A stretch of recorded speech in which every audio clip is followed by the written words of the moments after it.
ایک بار یہ طے ہو گیا موسیٰ علیہ السلام میں اور فرعون میں، یہ روز روز کے جھگڑے ٹھیک نہیں ہیں، آؤ ایک میدان میں جمع ہو جاتے ہیں، تم اپنا معاملہ دکھاؤ، ہم اپنا معاملہ دکھاتے ہیں، یا تو تم جھک جاؤ یا ہم جھک جائیں، آؤ۔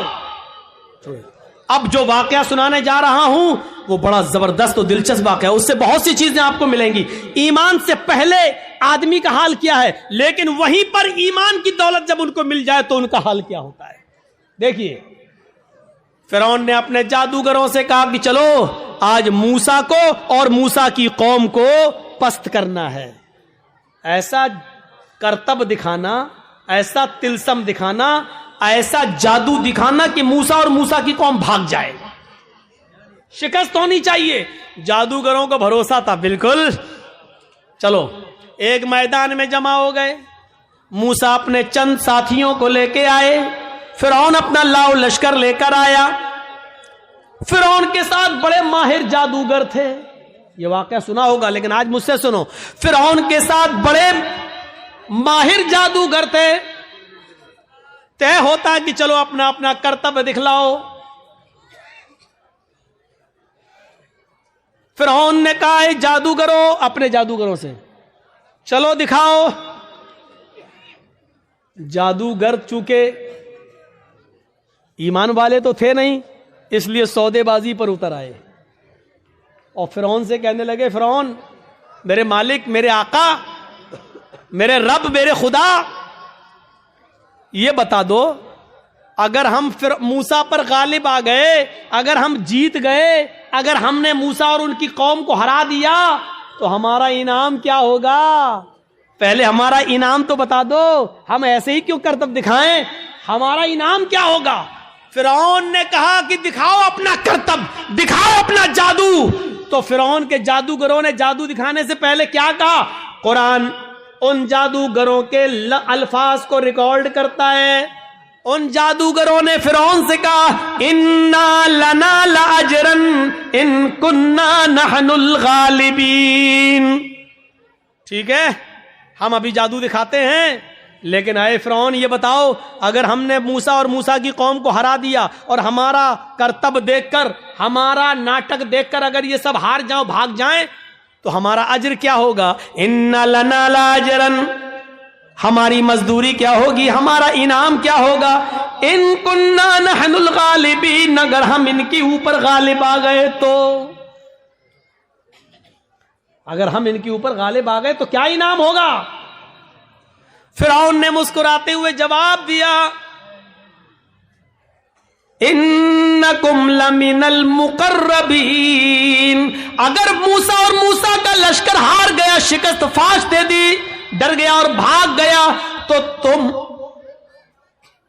لمن المقربین کا ترجمہ میں تم میری کیبنیٹ میں شامل ہو جاؤ گی، کیبنیٹ منسٹر بن جاؤ گے، صحیح ترجمہ یہ، تم میرے بہت قریب ہو جاؤ گے۔ ایک چیف منسٹر ہوتا ہے، ایک پرائم منسٹر ہوتا ہے، تو پرائم منسٹر اور چیف منسٹر کے قریبی لوگ کون ہوتے ہیں؟ جو اس کی کیبنیٹ میں شامل ہوتے ہیں۔ جو بھی چیف منسٹر کو کرنا ہوتا ہے وہ اپنی کیبنیٹ سے مشورہ کرتا ہے، پرائم منسٹر کو جو کرنا ہوتا ہے وہ اپنے کیبنیٹ سے مشورہ کرتا ہے۔ تو ہم جو بھی کچھ کریں گے تمہارے مشورے سے کریں گے، یعنی تم ہمارے مقرب ہو جاؤ گے، ہم تمہیں اپنی کیبنیٹ میں شامل کر لیں گے، بالفاظ دیگر ہم تمہیں اپنا وزیر بنا دیں گے، تمہیں ہم اپنا منسٹر بنا لیں گے، وزیر بنا لیں گے، تمہارا یہ انعام ہوگا۔ اب اتنا سا لالچ اگر کسی کو مل جائے تو یہ تو بہت بڑی بات ہو گئی نا، بہت بڑی بات ہو گئی۔ آج بھی اگر بی جے پی کی طرف سے کسی مسلمان کو یہ آفر مل جائے تو وہ بھی بی جے پی پہ چلا جاتا ہے، اور دیکھ لیجئے کتنے لوگ جا چکے ہیں کہ کیبنیٹ میں شامل کر لیا جائے گا، بس ہمارے لیے اتنا ہی کافی ہے، اب تو سب کچھ جائز ہو گیا، جو بھی وہ کریں گے وہ سب ٹھیک ہے، وہ سب ٹھیک ہے، اب تو جھوٹ کو بھی سچ کہنا پڑے گا۔ جب ان جادوگروں نے سنا کہ فرعون کہہ رہا ہے کہ انکم لمن المقربین، تم ہمارے مقرب ہو جاؤ گے، ہماری کیبنیٹ میں شامل ہو جاؤ گے، ہمارے منسٹر بن جاؤ گے، اتنا بڑا انعام کا جب لالچ ان کو ملا تو وہ فوراً تیار ہو گئے پھر ان کے پاس جو رسیاں تھیں انہوں نے ان رسیوں کو پھینکا، انہوں نے ان رسیوں کو ڈالا. انہوں نے جب ان رسیوں کو موسیٰ کے سامنے اور موسیٰ کی قوم کے سامنے پھینکا تو وہ رینگتے ہوئے سانپ بن گئے، رینگتے ہوئے سانپ بن گئے، سانپ بن کر رینگنے لگے. حالانکہ وہ سانپ نہیں تھے، وہ نظر بندی تھی، ہمیں دکھائی دے رہے ہیں سانپ کی طرح رینگ رہے، لیکن وہ سانپ نہیں تھے. جیسے جادوگر جو ہمارے محلے میں آتا ہے، مٹی اٹھائے گا، رکھے گا، مٹھی بند کرے گا، چھو منتر جادو کر کے ایسے گھما کے کھولے گا، روپیہ بن جائے گا. حالانکہ وہ روپیہ نہیں ہے، وہ مٹی ہے، لیکن ہمیں روپیہ دکھ رہا ہے. اگر جادوگر مٹی کو روپیہ بنانا جانتا ہوتا تو اپنا جادو ختم کرنے کے بعد پھر کٹورا لے کر 1-2 روپے کی بھیک ہم سے کیوں مانگتا؟ وہ کہتا ہے کہ یہ کلا ہے، یہ مٹی کو میں نے روپیہ بنایا، یہ صرف ہماری ہاتھ کی صفائی ہے. یہ تمہیں روپیہ دکھ رہا ہے لیکن حقیقت میں روپیہ نہیں ہے. اگر روپیہ ہوتا تو پھر ہم گھر بیٹھ کے یہ تماشا کیوں دکھاتے تمہیں؟ ہم تو گھر بیٹھ کے مٹی کا روپیہ بناتے رہتے. موسیٰ اور موسیٰ کی قوم کو وہ رنگتے ہوئے سانپ دکھنے لگے تو موسیٰ علیہ السلام ڈرنے بھی لگے، ایسے ہٹنے بھی لگے. فوراً اللہ تعالیٰ نے فرمایا موسیٰ ڈرو نہیں، لا تخف یا موسیٰ، اے موسیٰ ڈرو نہیں، تمہارے پاس جو لاٹھی ہے نا، جو ڈنڈا ہے، اس کو زمین پر مارو، ان القی عصاک، زمین پر اس لاٹھی کو مارو. موسیٰ علیہ السلام نے وہ لاٹھی زمین پہ مار دی، اور جیسے ہی زمین پہ لاٹھی ماری وہ اژدہا بن گیا.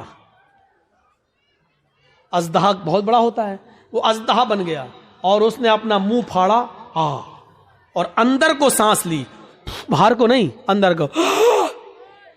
اندر کو جب اس نے اندر کو سانس لی تو وہ جتنے بھی سانپ جو رسیاں بنی ہوئی تھی وہ سب اس کے منہ میں گھستے چلے گئے، کر کے سب کو کھا گیا.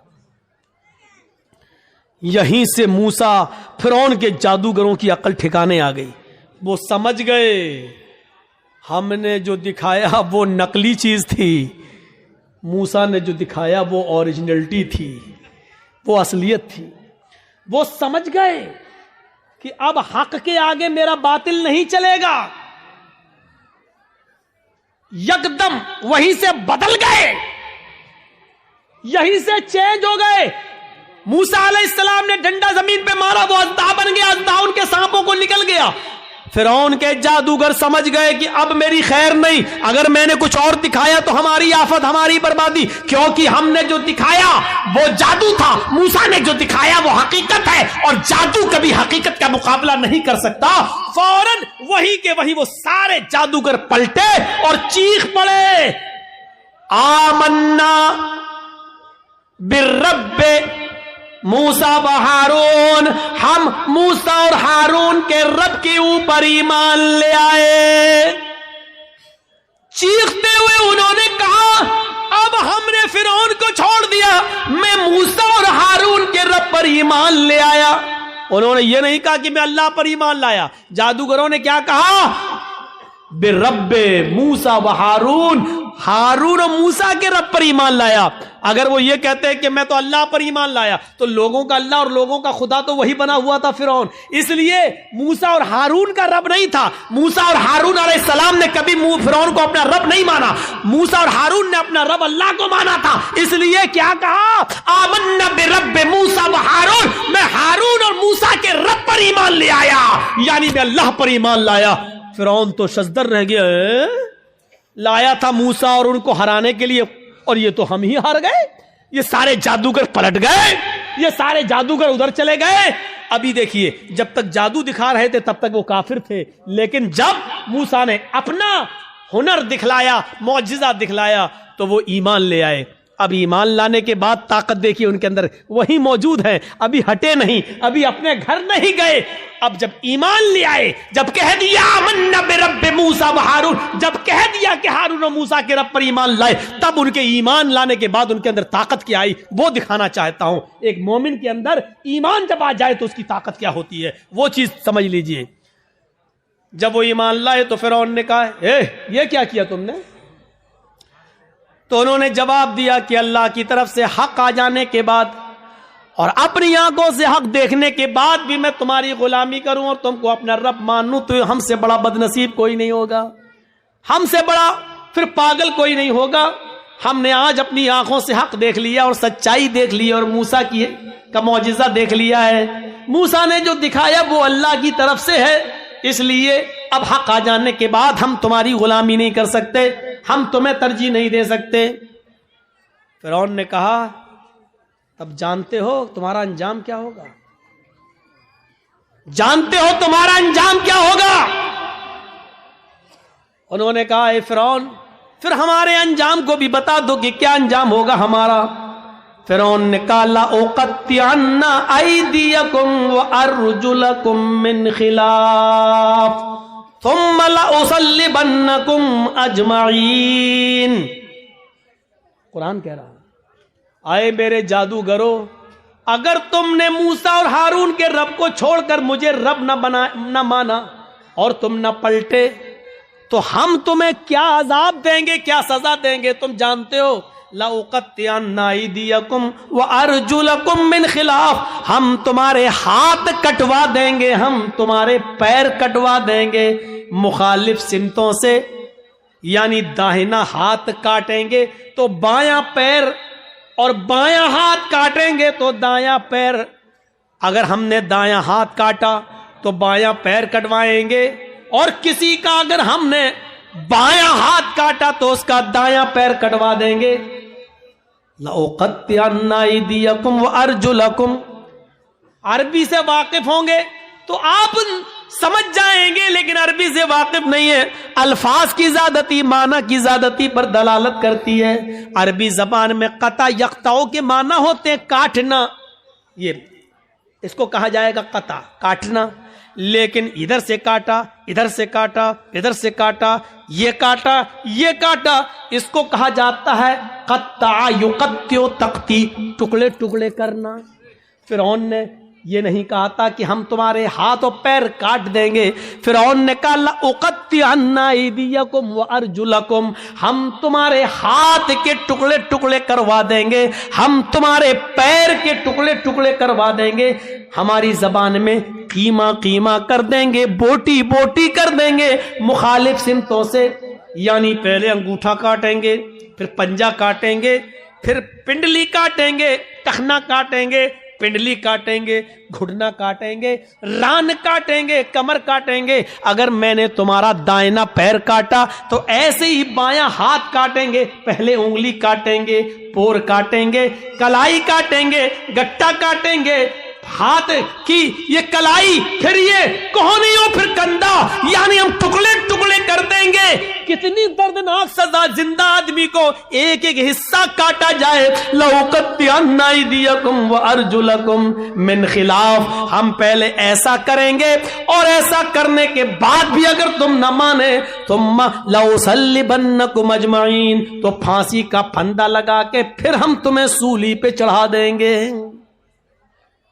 اب دو چیزیں سمجھ لو، اتنی بڑی سزا سننے کے بعد ان کا جواب کیا تھا؟ جب کافر تھے، ایمان نہیں لائے تھے، فرعون کے ساتھ آئے تھے، تب ان کی ڈیمانڈ کیا تھی؟ ان لنا لاجرن، اگر ہم نے اپنا جادو دکھایا اور موسیٰ کو ہرا دیا تو آپ ہمیں انعام کیا دیں گے؟